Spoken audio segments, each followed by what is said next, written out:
always been fascinated by steam engines, and steam became very much a way of life. There was always this fascination with railways and trains and engineering. If my railway with a wave of a magic wand could become the Linton and Barnstaple, then one could turn back the clock and just buy all the bits and pieces, which after all were sold very, very cheaply, and just somehow bring the Linton and Barnstaple back to life. Travelling in a steam train is like being pulled along by a horse. It's as if it's alive. It snorts. You can feel it pulling. The rattle of the wheels is like the clicking of the hooves, and your seat sways around underneath you. The sensation's strongest on the small-scale narrow-gauge railways, run mostly these days for holidaymakers, like this one in the Brecon Beacons. And the smaller and quainter they are, the more we enjoy the ride. Well, some of us do. 50 years ago, narrow-gauge railways were being sold for scrap. Now they're being searched out and put back to work, some by companies, some by railway societies. Any tickets, please? And a few by determined individuals. This tiny railway has been rebuilt from scratch at Launceston in Cornwall by Nigel Bowman and his wife, not Lillian, but Kay. Narrow-gauge railways were fascinating to me because the equipment that they used always looked a little bit quainter and a little bit odder than the main lines. And narrow gauge wound off into the country, it went up mountains, it went through valleys, it went round sharp corners and up steep gradients. And that blending of the countryside and railways is to me very attractive. I'd gone to North Wales and stumbled across Penryn slate quarries. Although it was closed, there were a few engines still for sale. And when I found that one of the engines was available for only £60, that was just too good to miss. I rebuilt her between 1964 and 1968, and then she was doing nothing for years and years until we got the railway off the ground in 1983. Since then, she's done about 12,000 miles, and this winter we shall be giving her a big overhaul. My career was school teaching, and with a railway engine which needs a lot of work doing on it to get it into good working order, then any career really pales into insignificance. Nigel Bowman's railway is the result of 10 years' hard work. It's the realisation of his personal dream, inspired by one of the best-loved and most sadly missed narrow-gauge railways of the past, the Linton and Barnstaple in North Devon, which closed in 1935. I think the Linton and Barnstaple Railway is very evocative in as much as it's remembered by old illustrations, sepia photographs, snips of cine film which people took just before it closed. And we all look back at those illustrations of it and the memories of it. And it's very clear that it was such a fine railway, but it does, in a way, it's an inspiration to people who are running narrow-gauge railways. A wealthy Victorian publisher, Sir George Newnes, who'd built a large house at Linton, was the impetus behind the line. It opened in 1898 to much local rejoicing. The little trains had to work hard on the difficult route between Linton and Barnstaple, but justified Sir George's faith in narrow-gauge railways. We'd look back now on the Linton and Barnstaple as something very quaint, but in its day it was a real leader. The locomotives that it used were quite the most modern that were available then, and everything about the line was extremely well done. The whole railway was very much a main line in miniature. I think the special thing about the Linton is it was very much its own railway. It was built by local people for local people. It was built as a tourist project to carry people to Linton, and it did that in a very charming and picturesque way through beautiful countryside. But at the same time, it was a real railway. It connected with the main line, and it had a real role to play. The line closed in 1935, not because it didn't prove itself. It simply fell victim to the motor car. A wreath was laid on the stop block at Barnstaple Station. The inscription, "To Barnstaple and Linton Railway, with regret and sorrow, from a constant user and admirer. Perchance it is not dead, but sleepeth." It was a sad day, but what a brave face they put on it. You'd have thought it was their first day at work, rather than their last. That young man squatting by the wreath was Fred Kidwell, a fitter at the Pilton Depot in Barnstaple. This was the carriage sheds back in the old days. Yes. And that was the goods shed. I see. for the office. Yeah. And that was 1925. Yes, and before. Yeah. And this was all carriage sheds down. right through. 51 years after that Right photograph, through. Fred Kidwell went back to his workplace for the first time since the line closed and the rails were ripped up. Talking with the present owner, that yard was suddenly all bustle again. And the lines came round. We used to have the goods roads up through here. No forklift trucks at the main depot in those days. They employed over 30 men here. It was really the freight that provided the line's bread and butter, right to the end, until road transport took the trade. What wouldn't enthusiasts give, though, to put that neat little railway train back on its tracks? It was at the Pilton depot that they were kept and serviced. I was 16 when I started here in July 1925. Cleaning engines. That was my first job of cleaning. 28 shillings in the July when I started. I had a birthday in December and I went up to 32 shillings. If you was working on a railway, you was sure of a job. And that was the main thing that you had to worry about, wasn't it, back in those days, was getting a job and keeping it. But out here, there was 2 pits where the engines used to come in to be serviced, to clean the fires, do the axle, the ash pan, Yeah. and the smoke box door. And the ash used to go in the pit, did it? All in the pit. And that's where the examination used to take place. Yeah. Then There's they used to run them into the shed. Is that the marks there where the lines used to... This is the actual gauge, which was my father's, because he was the ganger on this length of railway. It's very narrow. 1 foot 11 and a half. This was the sheds where the engines were stored during the night, and you could see where the chutes were right down through, where the chimneys used to be right opposite. To quite hard, to take all the The beams smoke are still sooty, half a century since an engine stood there. There were 5 of them in all, named after West Country rivers: Exe, Lynn, Yeo, Tor and Lou. Their careers came to an end on the 29th of September, 1935. It was all such a shock when it happened. I was in that engine shed that morning, and the governor came in from Exmouth Junction. He said, "Good morning, lads. Well, I'm come to close you up." And that was it. Within a few weeks, the entire railway had been auctioned off, to scrap merchants mainly. It was like the breakup of a marriage, with outsiders picking over the family treasures. The pain of it, to see lot numbers slapped on all that lovingly polished brass and paintwork.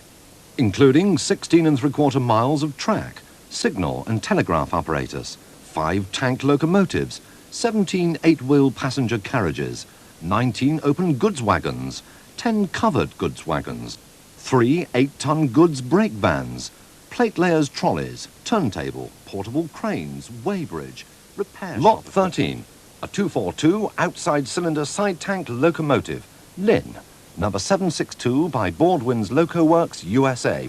Total weight, working order, 22 tons. Spares, 8 tyres, 9 springs, 16 mouthpiece protectors and 4 brass bearings. Sold for £50.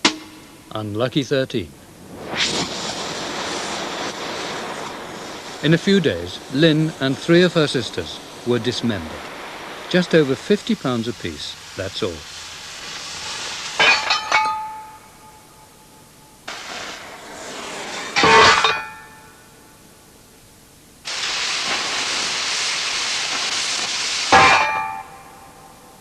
I think all of us who are involved in narrow gauge, if we could just turn the clock back and rescue some of the stuff from that auction. Certainly the rolling stock, when it was sold, wasn't run down. It wasn't dilapidated. It was in perfect condition. It was a railway in tip-top shape, ready to run. And what was it sold for? It was sold for summer houses, for chicken sheds, for garden shelters. And these superb carriages were just left out to moulder. The signal box went, but one of the locomotives escaped the blowtorch. That was Lou, knocked down to work for a coffee plantation in Brazil. No more was heard of her, and some say she's still there. 3 carriages survived. One was burnt in the 1960s, another's on a preserved railway line altered out of all recognition. But this one spent 50 years in the garden of a rectory. If only that coach full of clerics had prayed a little harder and a little earlier. For his few pounds, the rector got a first-class observation saloon, a third-class compartment, a guard's van and a dog box.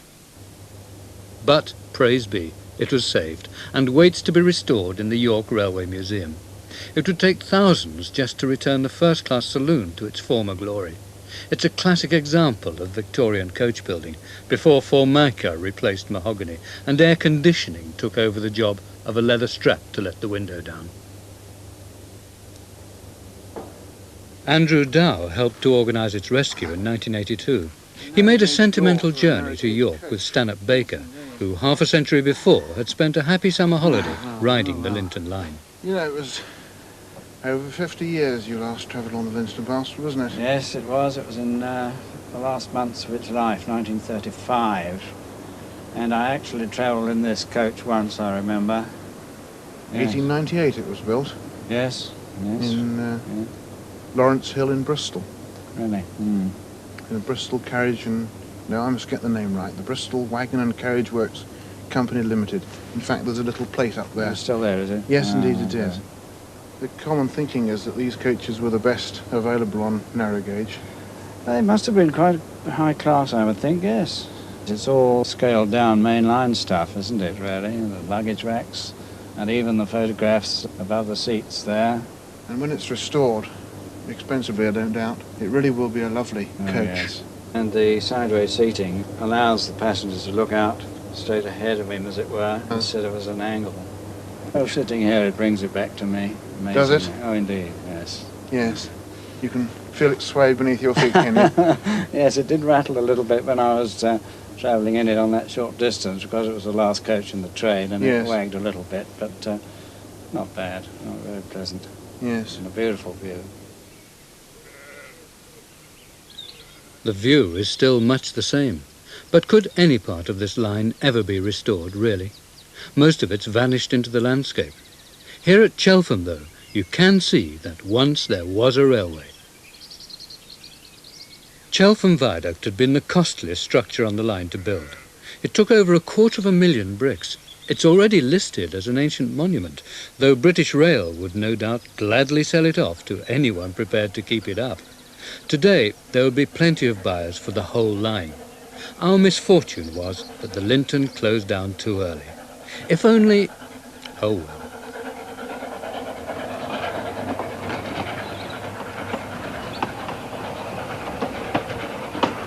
I think there's no doubt that if the line had somehow survived the war years until, say, the early 1950s, it would still be with us today. The fact is, though, that ever since the wreath was laid on its grave, its ghost has haunted the enthusiasts. Could we ever see a locomotive rescued from the Brazilian jungle chuffing along any part of a revived Linton to Barnstaple railway line? Could the spirit of Sir George Newnes wave his chequebook over the old station inn and transform it back into Blackmore Gate Station? Perchance it is not dead, but sleepeth.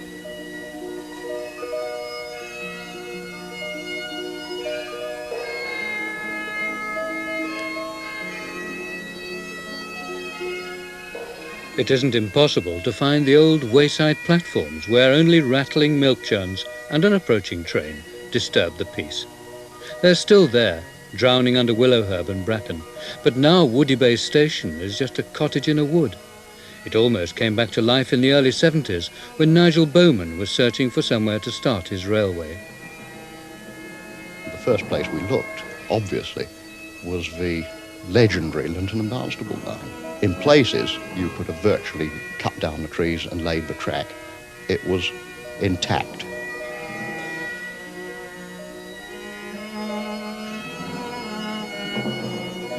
But any line which has been closed for a number of years, little bits have been sold off. And although there were short stretches which could have had a railway put on them, it would have been extremely difficult to buy back all pieces of land and to have persuaded the Highways Authority that they'd really got to undo their road improvements and put the railway back.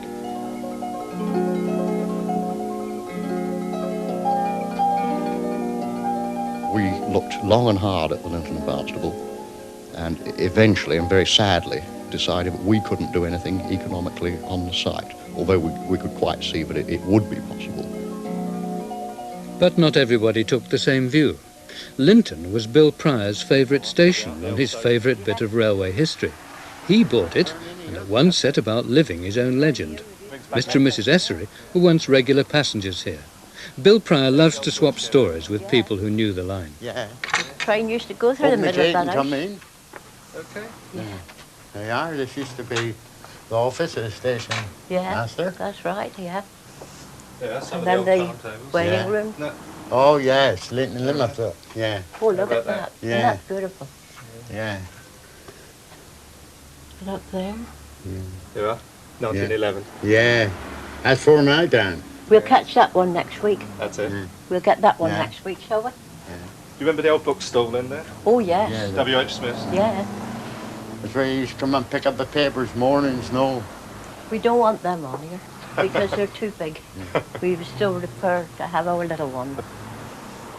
That was Yes. the ticket office, Yeah, which is Yeah. now the bathroom Yeah. of the house. all right. That's the old Edward VII box. Yeah. I didn't remember it. I do. I remember that one, yes, quite easy. Quite easy. Yes. It's beautiful to be up here, though, now again to see. Of course, there wasn't no What rabbit remains? hutches here then. You know. That's true. It is lovely Oh, to see something Yeah, being it is. used up. Yeah, the That's, waiting that's room the with the waiting room. with the old Good, black lovely. stove in the middle. General room, isn't it? Yeah. Lovely. Isn't it really Yeah, beautiful? Yeah, To see it all so nice again. Lovely. it's good. Takes you back to what it was. When we go out the other side, well, then there was the Limerick and Linton and Sign. Limerick class, a big sign. big Yes, sign, that was yeah. on At the the museum other there. platform, yes. And down where the Laurels be used to be the signal box. That's it. And up over was the water tank. That's Where it. they- And the engine yeah, shade. That's that's right. it, yes. Oh, the engine shades under highways. That's it. Yeah. They had two platforms here, one for the one passenger general, and then one they used to shunt along the odd bits and pieces, Yes. awaiting to be hooked up to the back of the general. And there used to be a seat you could sit on. But it's all gone. All gone, yeah. Maybe, for now anyway. Bill Pryor can't accept that it'll be forever. Hopefully, maybe in the distant future, a section of the old line will be reopened as a tourist attraction.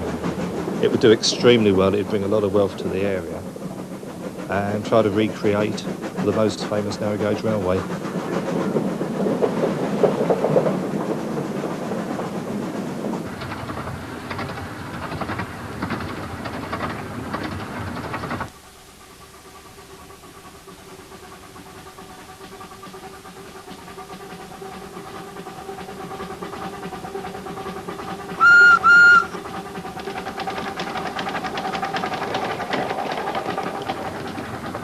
This is how the track looked just north of Bratton Fleming in the 1930s. 2 bends and one of the 80 bridges on the climb to Linton. It has changed a bit. It may be a little overgrown, but it is a railway again. David Moore is someone else with a grand obsession about something he never really knew. He owns about half a mile of the track bed, and on it he's busy building his own Linton and Barnstaple railway. The gauge of his track is just 7 1/4 inches, about a third of the original. The engine, Bratton, he built himself. The track he also laid. His reward is to stoke up his imagination until he's at the controls of one of Linton's tough little tank engines, pounding up the bank to Blackmore Gate.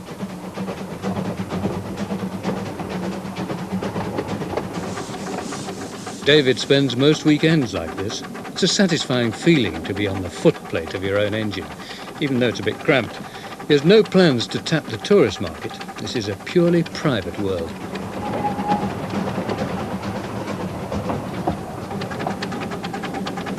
Playing trains? Certainly. But Bratton is no toy. At half a ton, it can pull 8 times its own weight. David Moore's next locomotive will be even more powerful, a scaled-down miniature of Tor, an original Linton engine.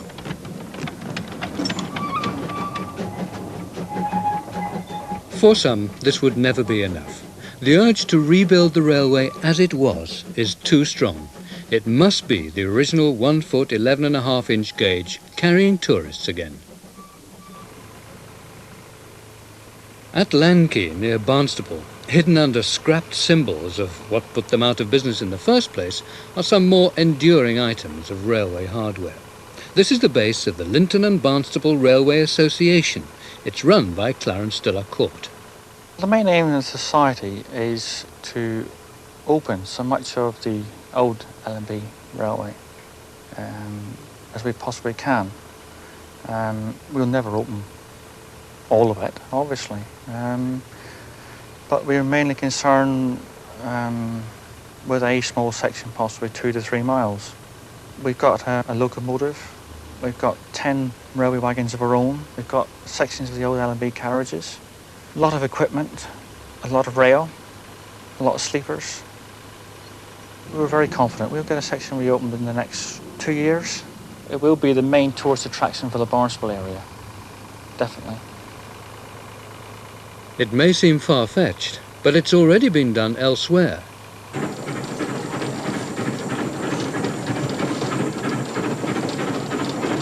If one was going to look around for a line to say this line is being done in the same way that the Linton and Barnstaple was, one would certainly look at the Brecon Mountain Railway and put it probably at the top of the list, because it uses very substantial track, very heavy rails, very well laid, and the rolling stock in many ways is not dissimilar. And everything about the Brecon Railway has been done to achieve the best, the station facilities in particular.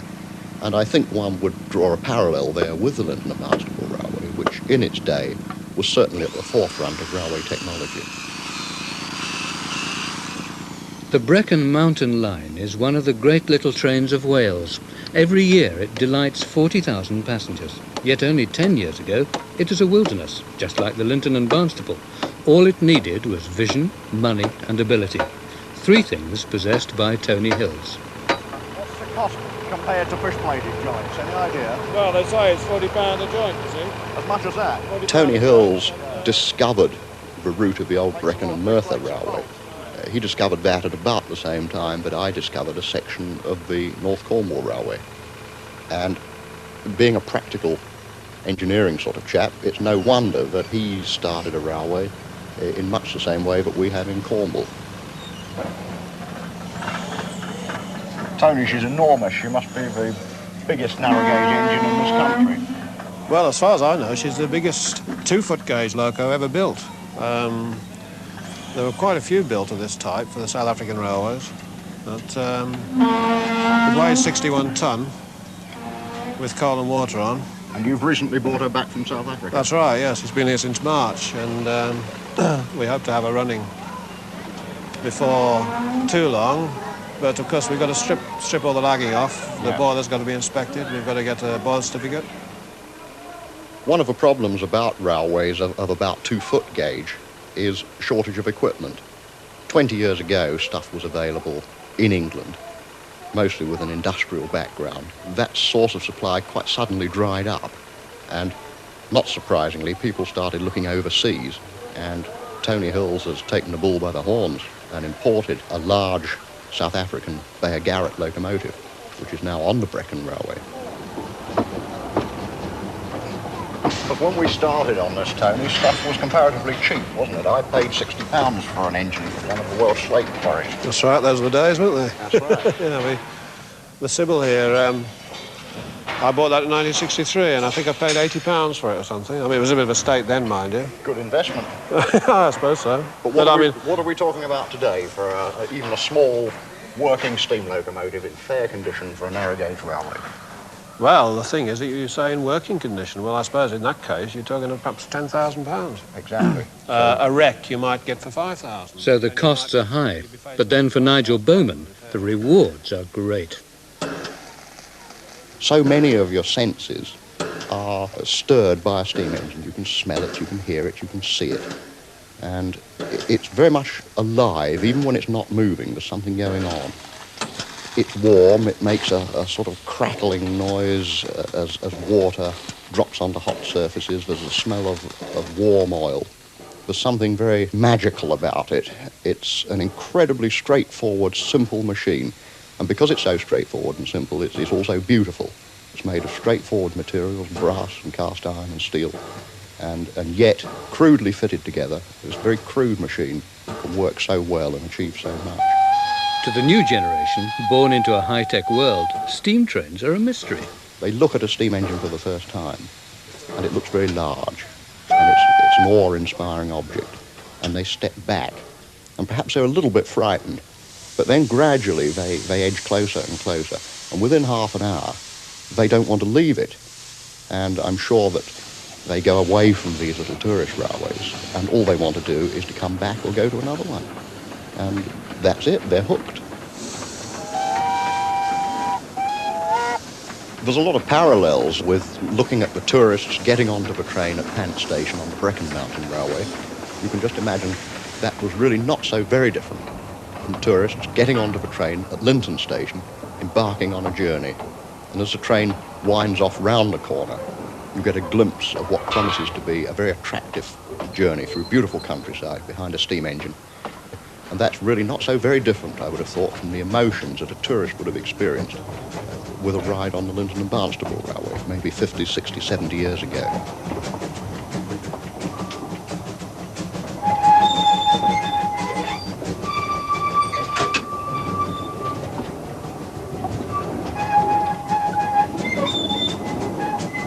The differences are, of course, that the Brecon Railway, as with so many today, is a recreation of what the Linton and Barnstaple was all about. It's a recreation, in a way it's a caricature, but it's an extremely accurate one. It's no mock-up using artificial equipment. It's no amusement park thing. Everything about it is real. The locomotives are real, the rolling stock is real, the track bed itself has got a history, and when it comes to it, even the rails have got a history. But it's been assembled together to make a recreation of something that was there before.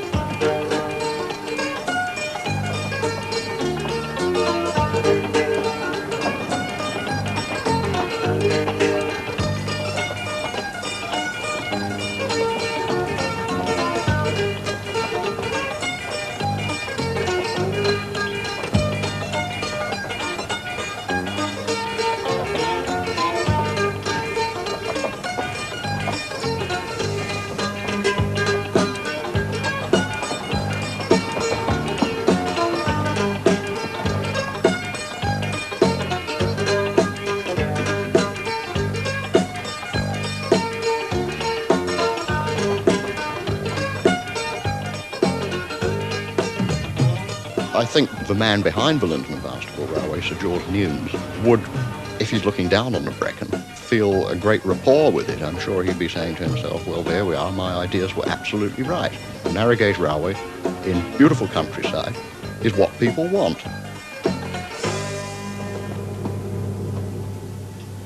There's something about the railway. It's an era which has vanished. We're looking back to the days when people went on holiday not by car but by train, and I think a lot of us, of course, still remember that. But even those who don't still capture a magic from the railways, and the number of people who are interested, the number of holiday makers who ride on preserved railways is a testimony to the fact that Sir George Newnes was absolutely right.